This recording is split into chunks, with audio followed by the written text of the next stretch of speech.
Nous en venons. Oui, Monsieur Jumel, un rappel au règlement. Sur quel fondement, s'il vous plaît? Sur le fondement de l'article 48, Madame la Présidente. De deux choses l'une. Soit l'on considère la parole du Premier ministre comme étant importante, structurante, y compris dans l'organisation de nos institutions. Le chef du gouvernement a normalement comme mission de fixer le cap de la politique gouvernementale. Soit on considère qu'elle est importante, soit l'on considère qu'elle est marginale et qu'elle ne sert à rien.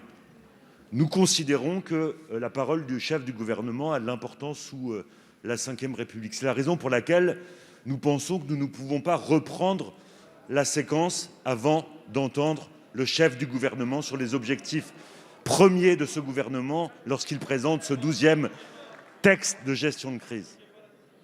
Deuxième élément, sur l'argument qui consisterait à faire porter aux oppositions le poids du drame de la crise, y compris avec le porte-parole du gouvernement ce matin qui osait dire que depuis 2 ans, on serait responsable de ci, de ça. Mais il y a 2 ans, il n'y avait pas de test. Il y a 2 ans, il n'y avait pas de masque. Il y a 2 ans, il n'y avait pas de vaccin. Il y a 2 ans, vous étiez dans le flou artistique le plus complet. Alors faire porter la responsabilité de tous vos maux, de toutes vos turpitudes sur les Français, ça ne peut pas faire la maille.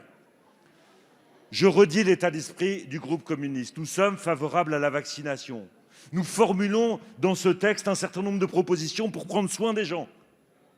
Aller rencontrer chaque non-vacciné pour les convaincre. Généraliser le port du FFP2 pour les publics les plus fragiles, pour les métiers les plus à risque. Rembourser les tests qui, d'après ce que j'ai compris avec Omicron, sont le seul moyen de se préserver de la propagation du virus. Réarmer l'hôpital parce que, en pleurant des larmes de crocodile sur les tensions hospitalières, vous oubliez de dire que l'ensemble des soignants regrettent votre absence de prise en compte du cri d'alarme qu'ils font non pas depuis 2 ans, depuis le début de la mandature. Nous attirons votre attention sur la dégradation, sur l'état d'abîme hospitalière. C'est la raison pour laquelle je demande une suspension de séance pour attendre la parole, non pas de l'homme providentiel, du chef du gouvernement, qui doit réaffirmer quels sont les objectifs du texte présenté. Monsieur Jumel, vous n'avez pas la délégation du groupe. Monsieur le ministre.